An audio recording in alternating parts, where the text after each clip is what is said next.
channel, Han and Kai Cooking Vlogs!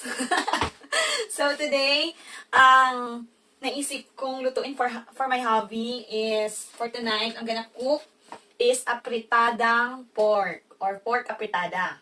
So today is January 10, 2023. So, yeah. Already nakapag-prepare na rin ako ng ibang ingredients. So, yeah, we're gonna continue again to cut some veggies. So, ito, hindi ko pa ito na-cut. So, yeah.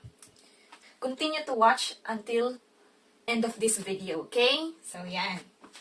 So, ito yung onion. Balita ko, guys, sa Philippines, ito ang pinakamahal. Ginto daw to. So, dito, normal na siyang ginto. Sa Germany, normal nang mahal ang sibuyas. So, sa Pilipinas lang naman daw ang grabe na yung presyo. Pero dito sa Germany, mas grabe ang presyo. Normal na ito, guys. So, magkano ngayon, guys, yung kilo ng sibuyas sa Pilipinas? Comment down below, guys, ha? So, iwain lang natin itong sibuyas. Buti nahiwa ko na rin yung ibang ingredients.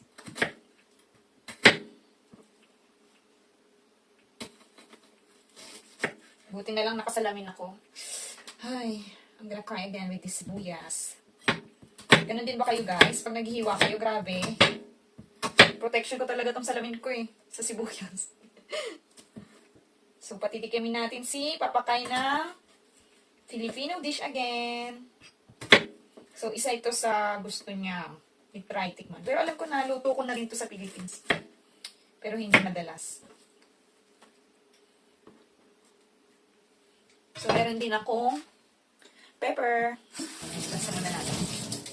Lasa natin. Grabe, ang sakit sa mata ng pepper. Ay, ng sibuyas. Naiyak ako. Naiyak ako, guys. Sakit.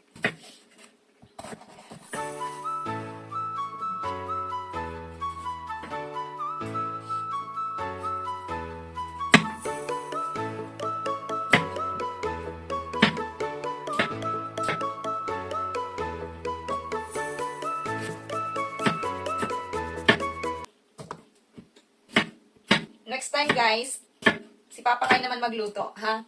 German food. Oh, there's a baby inside. Dali. So, alternate kami or sometimes we do it together.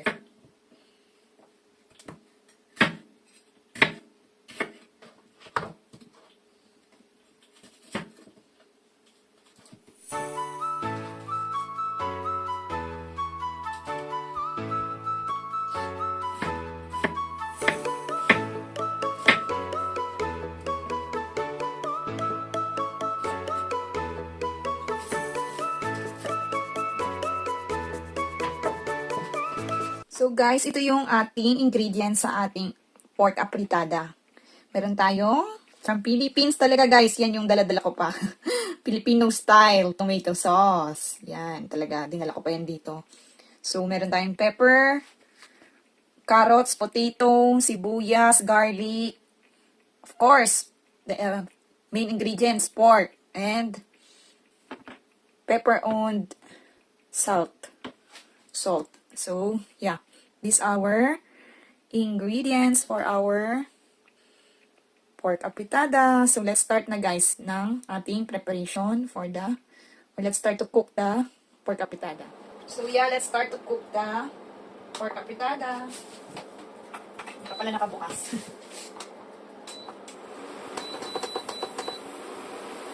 Painitin muna natin ang ating lutuan, kahit pa. So guys, meron din kaming rice. Nagluto si Papa Kai kanina. Marunong na talaga siya magluto. Sobrang galing niya na. Then, sinusukat-sukat pa ng kamay niya yung pagluto niya ng rice. So, luto na siya. Patayin ko lang yung rice. So, yeah. First, cooking oil.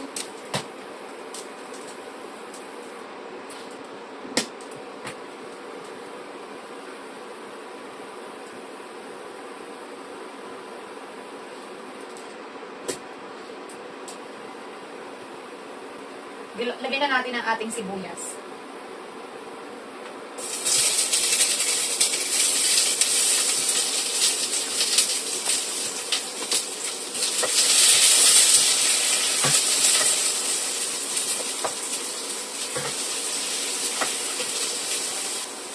So guys, ilagay ko na rin yung bawang. Ilagay ko na yung bawang. Tapos, after pork, ilagay na natin yung pork. Yung pork, ilagay na natin.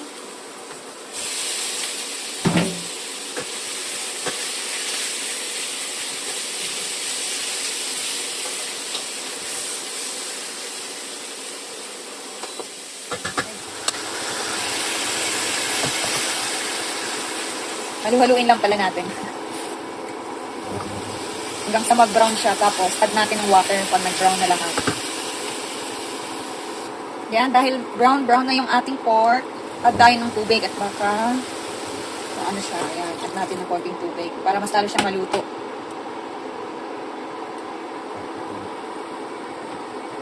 Yan, ikan mo muna natin.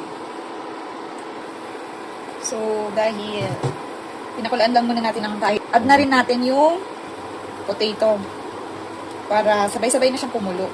Kasi matagal din yung potato. Tapos, after siguro mga 2 minutes, add ko rin yung carrots. Daming potato, no? Kasi si Papa Kyle, yan yung pinaka-rice nila dito. Mga German. So, yeah, we add more potato. Yan. Hinalo-halo ko na muna siya. Takpan ulit natin. So, guys, after 2 to 3 minutes, pwede na rin natin i-add yung carrots. Kasi matagal din maluto. Ayan. Then add din tayo ng konting salt.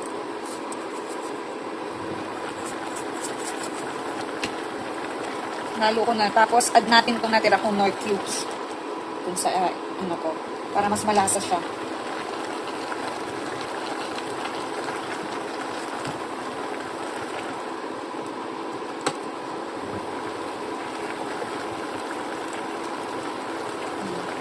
Pakuluin lang muna ulit natin. Takpan muna ulit. Ayan, add natin. Ayan. Na-add ko na rin yung pepper. Sinabay ko na sa tomato sauce. Filipino style, Del Monte. Tomato sauce, baka naman. Baka naman dyan. So, guys, habang kumukulo siya, add na rin natin ang pepper.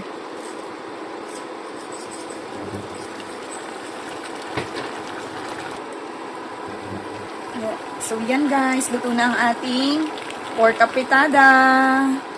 So, ilagay na natin siya sa lagayan.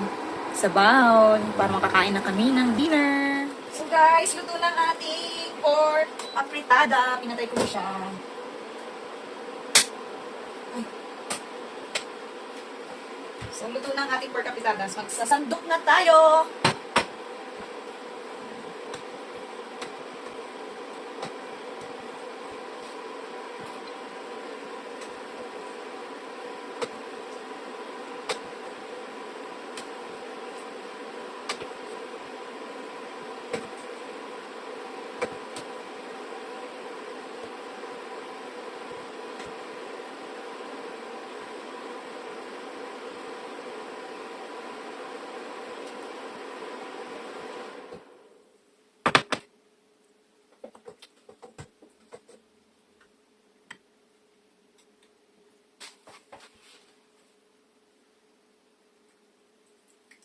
Sarap ng sabaw.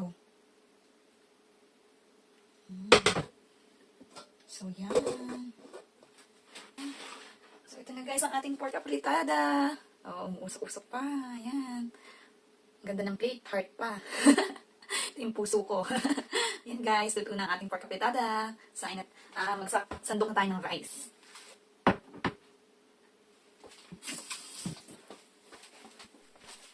So, sandukan na natin si Papa Kyle ng rice. Wow! Ganda ng rice niya. Colorful. So, ito yung rice namin, oh. Pakita ko. Yan yung sinaing niya. Hindi ko akalain na. Akala ko white yung nilagay niya. Violet na naman. So, yan yung rice namin. Oh. So, tama na to kay Papa Kai. Ganito lang yung rice niya. Panti lang. So, sa akin naman.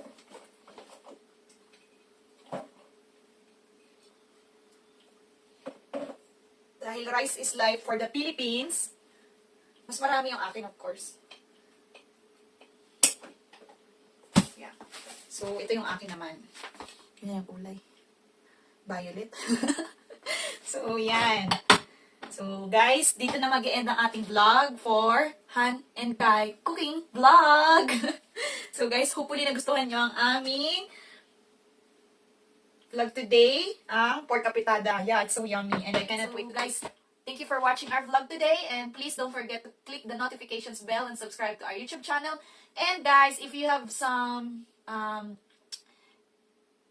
plan that you would like that we will cook for you again, guys, just comment down below. And we'll see and check on it on the next vlog.